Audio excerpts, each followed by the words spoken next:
a 14-year-old came into our hospital to be treated, and a bullet struck him because, of course, you have to realize that field hospitals are tents. They're made of canvas, and they're not a safe place when you're in the middle of hostilities. No one can act with impunity. These are crimes that are beyond the pale. We are talking about human beings. We're not talking about numbers. We need a court. That's as simple as that. This is Asymmetrical Haircuts, your international justice podcast with Janet Anderson and Stephanie van den Berg.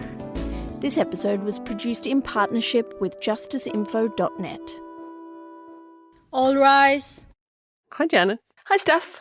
So we have a very broad subject today, which is the perceived lack of respect for international humanitarian law, IHL, and that we also call, or is also known as the laws of war. Okay, IHL is, as you say, a broad term and it's a broad subject and we could go in a lot of different directions, but we wanted to keep it manageable. So we're going to focus specifically on attacks on hospitals, attacks on medical workers, which are often singled out as particular examples for showing the alleged violations of IHL, especially in places like Ukraine and Gaza. And then even more recently, we've seen Iran's response to the Israeli attack, which hit a hospital in Beersheba, and that prompted Jerusalem to talk about war crimes. While Israel has also hit 3 hospitals, reportedly in Iran, which Tehran has also called violations of international law.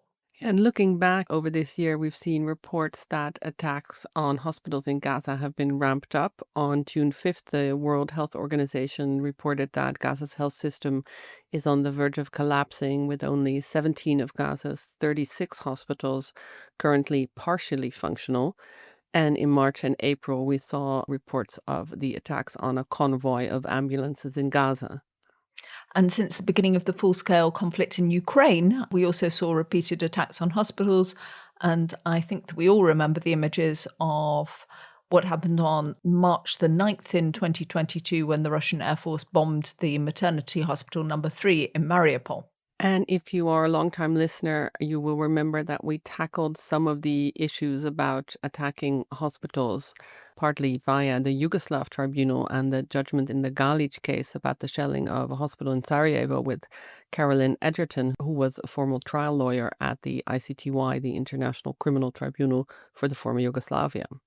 The Galic Appeal Chamber, applying international humanitarian law, expressly found that military activity does not permanently turn a protected facility into a military target. It's a military target only so long as is reasonably necessary for the opposing side to respond to the enemy activity. So that was Carolyn. We'll put a link into the full podcast in our show notes. Nevertheless, despite that decision at one of the highest levels of international criminal justice, attacks on hospitals seem to have continued. So we were wondering whether we could ascertain to what extent they are really forbidden in IHL. For more context, Janet spoke to Cordula Droege, who's the Chief Legal Officer and head of the legal division of the International Committee of the Red Cross, where she leads the ICRC's efforts to uphold, implement, and develop international humanitarian law. Now, Cordula kicks off her answers by referring to the 2024 report from the Safeguarding Health in Conflict Coalition, which gives the number of 3,600 attacks on health workers, hospitals, and clinics in conflict zone last year, which is a record figure that the report says reflects, quote, new levels of horror. So what is going on? What are the rules? How do you try to work with warring parties to try and get them to comply with them? So I welcome Cordula. Hello, Cordula. Welcome to the podcast. Hi, thank you. Now, let's start with the basics, Cordula. What does IHL actually say about attacks on medical facilities, particularly? I'm sure that you have that readily to hand. Thank you. And very happy to get into that. But if you would allow me, I think we should start with the basics of why hospitals are being protected and why you also chose this subject, I suppose, for the podcast, is because we see a complete disregard at the moment, or growing perhaps disregard for the medical mission in so many armed conflict situations. And I just read the 2024 report from a group called Safeguarding Health in Conflict, which is about 30 organizations working to protect health workers, facilities, and so on. And they say that 2024 was the worst year on record, with over 1,000 incidents in which health infrastructures were damaged or destroyed, 927 health workers killed, 473 health workers arrested, and 104 health workers kidnapped. So just to paint this picture of hospitals and healthcare in current conflicts really being dismantled or damaged through a variety of factors, which is not only attacks on hospitals, which we can zoom in a minute, but through a combination of denial of the care for the wounded and sick, attacks on hospitals, but also attacks on healthcare workers, on doctors, and not just attacks by, airstrikes, but actually arresting them because they are being suspected of caring for the enemy and it's not accepted. And then also by the denial of the basics of healthcare, medicines, medical equipment to both military as well as civilian wounded and sick. And we have at the moment, of course, in Gaza, a situation which is absolutely terrible in terms of healthcare, that most hospitals, as you know, there were 36 hospitals, most hospitals aren't functioning anymore. The ICRC has a field hospital in Rafah. It's one of the few that can still more or less function, but of course with very little equipment and really at the risk of not only doctors and nurses' lives, but also the lives of patients. So recently, for instance, a 14-year-old came into our hospital to be treated and a bullet struck him because, of course, you have to realize that field hospitals are tents. They're made of canvas and they're not a safe place when you're in the middle of hostilities. And similarly, in Sudan, we have constant attacks on healthcare, medical facilities barely functioning anymore, but also recently colleagues from International Relief being deliberately targeted. In South Sudan, a recent attack on an MSF hospital, which killed 7 people, military or armed groups coming into hospitals and shooting and killing the wounded and sick who come there to be cared for. So this image that I want to really describe and why we are having this podcast is that hospitals should be a sanctuary and the wounded and sick should be cared for, and not just the civilian wounded and sick, also combatants. And in fact, today, hospitals are not necessarily sanctuaries. And sometimes you put yourself in danger when you go to a hospital. It's extraordinary the extent to which you kind of read our minds, Cordula, because we had also read that 2024 report and just that summary of how bad the situation was really, really struck us. And it's one of the reasons why we thought that this podcast would be worth trying to put together.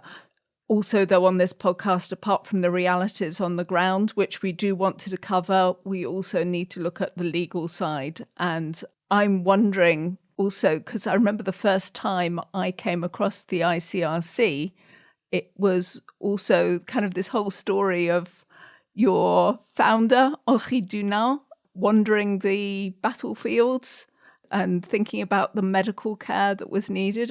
Is the respect for medical personnel, for hospitals, for dealing, as you say, with providing care even to enemy combatants, is that really at the heart of IHL? Yeah, you say it exactly correctly. It's at the heart and also at the origin. And it's our founding myth, but it's also true in fact. So Henri Dunant was a businessman, a Swiss businessman who came a bit by accident to the Battle of Solferino in 1859. And at that time, there was very little care for wounded soldier. In fact, at that time, you may or may not know this, horses were much more precious than soldiers. So you would retrieve the wounded horses from the battlefield before you even retrieved the soldiers. And many of these soldiers died because there was no one to care for them. And so he spontaneously organized care. And then his idea was to say, we need to protect not only our own combatants, but also enemy combatants, because once a combatant is wounded, he poses no military threat. And that was at the origin of the first Geneva Convention, which is about the protection of the wounded and sick in the battlefield from 1864. And that was the first Geneva Convention that was agreed to. It was then revised, and then now we have these 4 Geneva Conventions of 1949, and then the additional protocols and the protection of first the wounded and sick, military and civilian, and then, of course, hospitals, medical transports, and medical personnel comes with that. And the whole idea of why it is so important to protect hospitals and medical personnel and transports is because the wounded and sick must be cared for, protected in their dignity. And I know you're the ICRC, so at the heart of your mission is the Geneva Conventions, and countries sign up to them. But they also have their own individual manuals, their own handbooks for law of armed conflict. Is it also at the heart of those for different countries? I mean, is it something that conventional military, let's say to start with before we talk about others, have absorbed as an essential part of how they operate? Yes, and there I would say we can fairly say that these are very accepted rules in general. No one, in theory, disputes that the wounded and sick must be collected and cared for. No one disputes the protection of hospitals in law. I think, though, that through a combination of what is happening on the ground, as well as sometimes quite permissive interpretations on when does a hospital actually lose its protection, and very often, and this is something very, very worrying, very often, I think, not training sufficiently their general population, but also their combatants, in particular about the protection of the enemy combatants that are wounded, makes these rules not be applied sufficiently. Well, let's get into that. I can hear you treading very carefully there, but this is part of the arguments that we have kept on hearing in a place like Gaza from Israel, also from Russia, that hospitals lost their protection because they were being used either as places for enemy combatants or for soldiers, or because the space underneath them in Gaza was being used. I mean, when does a hospital or when does a health facility lose protection? So you're right. And I won't speak about specific instances of loss of protection, but it can happen, and it happens, unfortunately, that hospitals are being misused by combatants. The starting point is hospitals have an elevated protection. And I can go a bit more into what that actually means. So they're even more protected than general civilian infrastructure. And there's a very strong presumption that they are protected. They only lose their protection if they are used for so-called acts harmful to the enemy. And you had this podcast with Caroline Edgerton where she explained also how this loss of protection works, but we can go through that again. So if they are used for acts harmful to the enemy, they become liable to attack. But even if they become liable to attack, you have a number of critical legal safeguards that have to be respected nonetheless. And the first one of that is that the party that wants to attack the hospital has to give a warning. And the warning, for instance, is one of the examples of this enhanced protection of hospitals, because you have a general obligation under IHL, under the principle of precaution, to give a warning when civilians might come to harm. But only, as the phrasing in Article 57 of Additional Protocol 1 is, unless circumstances permit, which often means that you get a carve-out or you can get a carve-out where the military might say, well, but we have to have a surprise attack and our military necessity now just doesn't allow us to give this warning. And sometimes, therefore, you don't have to give a warning. That is not the case for hospitals. You can never have a surprise attack on hospitals. You always have to give a warning, because the idea of the warning when you attack a hospital or medical transport, of course, is to communicate with the enemy, to allow the enemy to cease that act harmful to the enemy.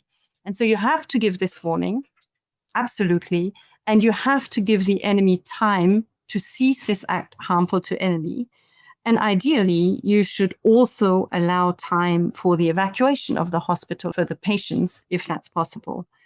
And then the third step is, once you've given the warning, it has remained unheeded and you can attack the hospital, then of course the general rules of IHL on the conduct of hostilities continue to apply, and in particular the principle of proportionality and the principle of precaution. That means no excessive civilian harm or damage to civilian infrastructure, and precautions in order to avoid that. And I think the principle of proportionality is also a principle that has to be particularly carefully heeded when you attack healthcare facilities. Actually, just also when you attack other types of civilian infrastructure, which is interlinked.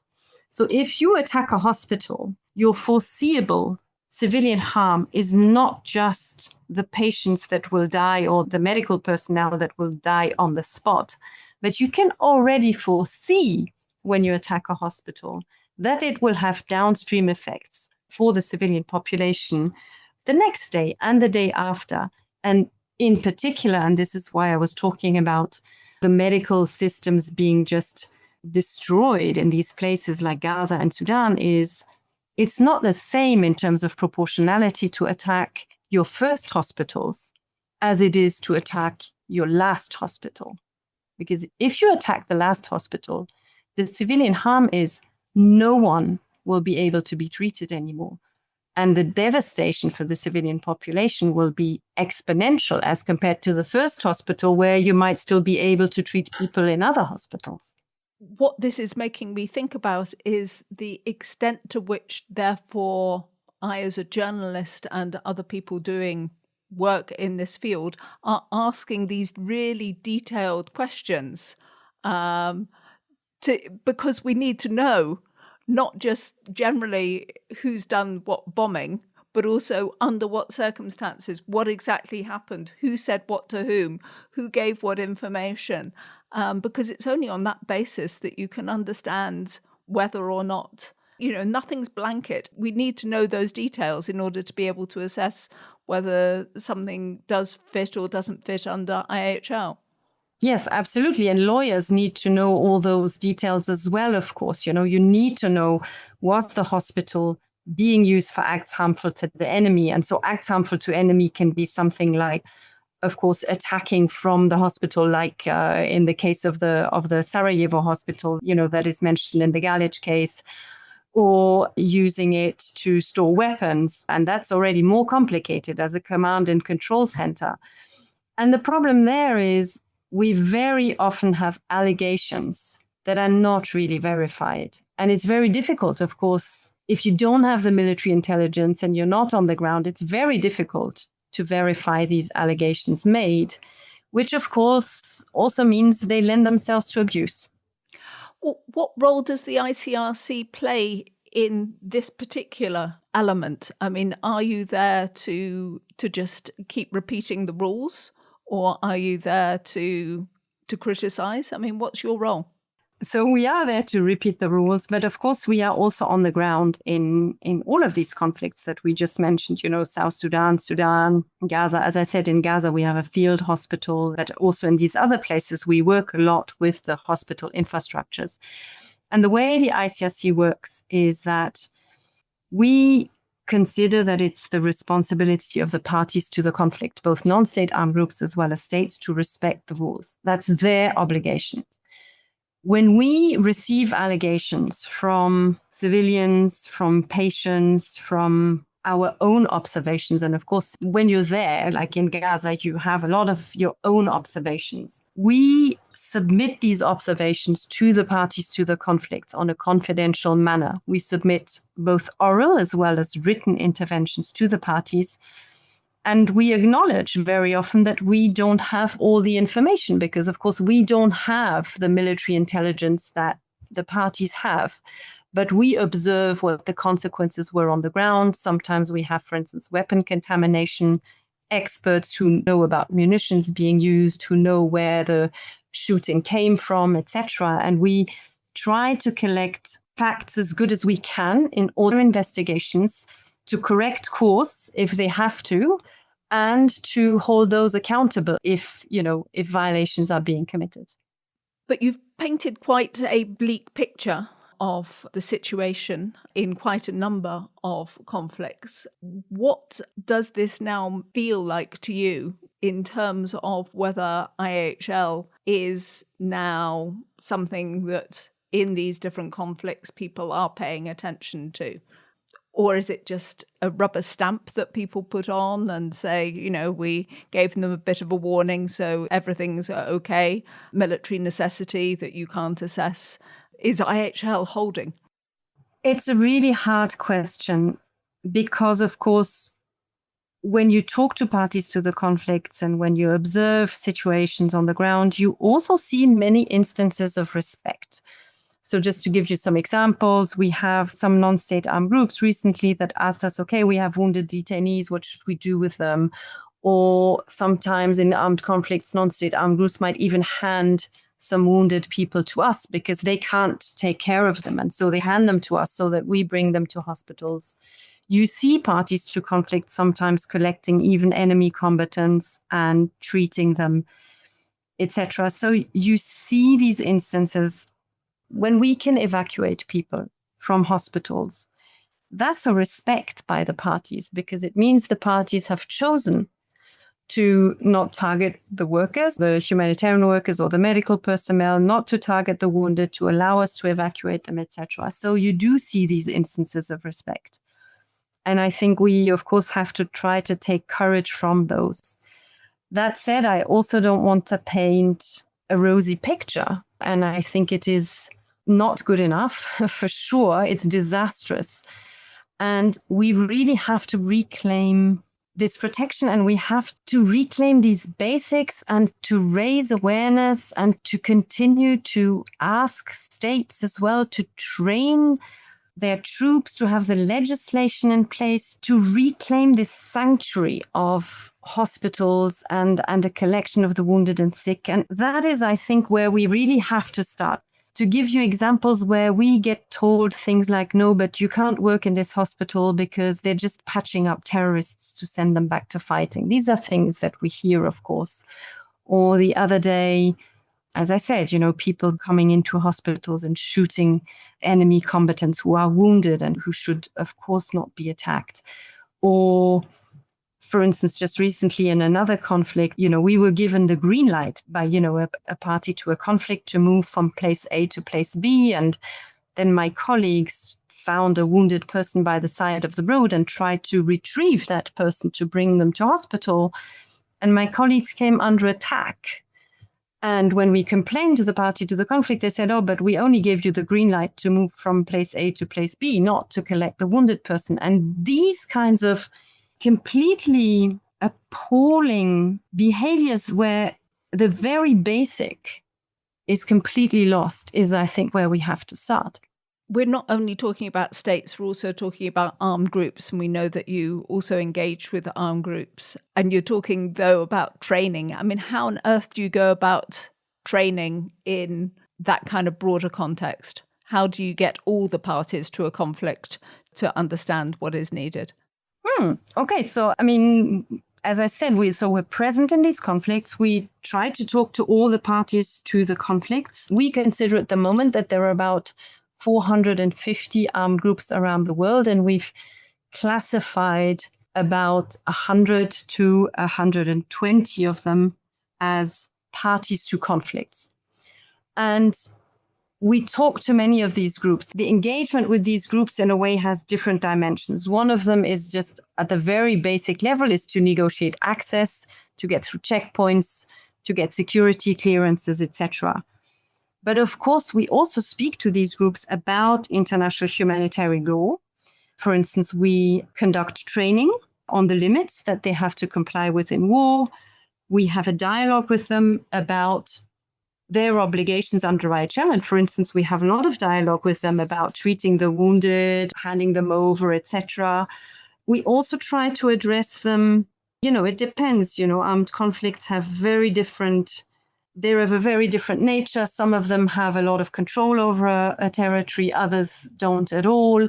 They come from very different cultures, just as states do, from different religions. And so we also try to build bridges often with armed groups that perhaps don't know or even necessarily accept international humanitarian law as a source of law that is binding on them. So, for instance, you have jihadi groups that, they don't rely on secular law, they rely on Islamic law. And so we try to make the link between IHL and the rules that exist in Islamic law about the protection of the wounded sick, the protection of the dead, and all cultures and all religions have these rules. And international humanitarian law, in that sense, really, I think, also reflects very deeply ingrained values in many societies, or in all societies, when it comes to these very basic protections, of children, of the wounded. And so you can talk to these groups about all of these issues. Again, it depends a bit on the level of dialogue you have, the access that you have, etc. But that's how we go about it. So in that sense, it's not so different from states. Interesting change of tone that you just had in answering that question, Cordula, in the sense that you feel that it's possible there to engage and to talk. But previously, your tone was also already sounding quite down and worried, I think. How worried are you that the system is going to hold?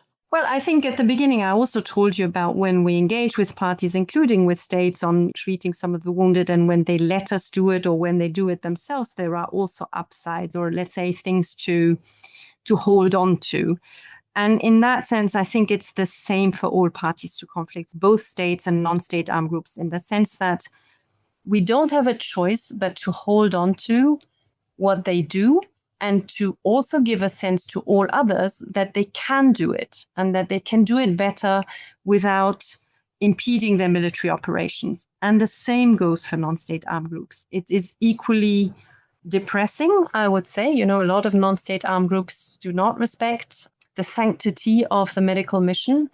But on the other hand, you can still discuss with them, and some groups do better than others, which means that those who don't do so well can do better. Just to say, you can also support this podcast. Check out our supporters page, and there you'll find details of our Patreon and our newsletter. Yeah, if you haven't had enough of us chatting about war crimes and making inappropriate jokes, then go over to Patreon, where you can get extra bonus content where Janet and I run our own War Criminals book club. We read books about war criminals. We don't commit our own. And it's just the price of a cup of coffee. So see you there.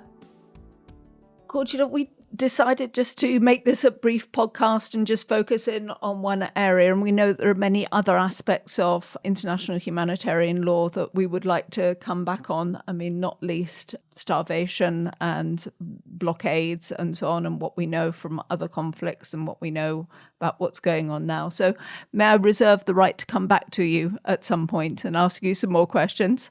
Of course, with pleasure. Great. So our first question always at the end of the podcast is, what should we have asked you that we didn't? What did we forget? I don't think you forgot to ask anything, but perhaps if I can re-emphasize, and it's important to me to do this in this podcast, is that the commitment of health workers who really put their lives at risk to treat these people. And as I said, who are not only targeted, but they're arrested, they're kidnapped. They're really people on the front line, healthcare workers. And I think they deserve huge admiration, and I have only admiration for them. We also ask, because we mainly have lawyers on the podcast, whether you have a favourite court case, either a good one or a bad one, maybe one that you use as an example if you're teaching, or something that just comes to mind that's regularly at the back of your mind from maybe an international court somewhere. Do you have a case that you would like to tell us about? Okay, and maybe, I could cite the Galich case, of course, because it's about hospitals, but maybe listeners have listened to enough of that. I think one of the cases that really marked me the most a long time ago is a case called Velázquez Rodriguez against Honduras of the Inter-American Court of Human Rights. And it's a case about enforced disappearances, which basically, I mean, in very simplistic terms, manages as a court to not let states off the hook by just disappearing people and denying all the facts and then saying, you, the court, can't do anything because you don't know anything. And the court, in a way, said, you have to also protect people from enforced disappearances. And many, many court cases afterwards, both of the Inter-American Court, but also of the European Court of Human Rights, then built on that case of Velázquez Rodriguez. And I think the plight of families of people who get disappeared or are missing in armed conflict is really absolutely terrible. And the fact that these families fight and keep going, testimony by painful testimony to build a system of international law all the way to the Convention on Enforced Disappearances that acknowledges their plight, acknowledges the rights of victims, and makes enforced disappearance a crime that has to be prosecuted, I think is something that really marked me throughout my career. And even today, I think what families of missing persons have on the one hand endured, but what they have also on the other hand achieved is very important. Finally, we always ask, do you have any books or podcasts or anything else that you would like to recommend to our listeners? Before we started, you were waving a big tome at me. So what is it? Yes, because I know you ask this question. I'm a big reader and I love books. And I'm currently for a few years now, I've been quite obsessed with a Belarusian author called Svetlana Alexievich, and she wrote quite a number of books actually about wars. She wrote one called Zinc Boys about Russian soldiers in Afghanistan. She wrote one on children in the Second World War, Soviet children, survivors of the Second World War. She also actually, and that's obviously quite timely, she wrote one on the survivors of the Chernobyl catastrophe. But the one book that I want to mention, and which I really think is one of the best books on war that I have read, and which is an oral history of Soviet women in the Second World War. It's called The Unwomanly Face of War in English. I've read it in English. And you have to know there were about 1 million women in the Red Army in the Second World War. And they had all kinds of jobs, for everything from tank drivers to fighter pilots to sappers to medical orderlies. And this is a very moving account of their testimonies. And if you allow me, I'll read you just one very, very small paragraph because it is so related to the topic that we talked about. And it goes like this. It's the testimony of a nurse, I think. 2 wounded men lay in my ward. A German and our badly burned tank driver. I come to look at them. How do you feel? I'm all right, our tank driver replies, but he's in a bad way.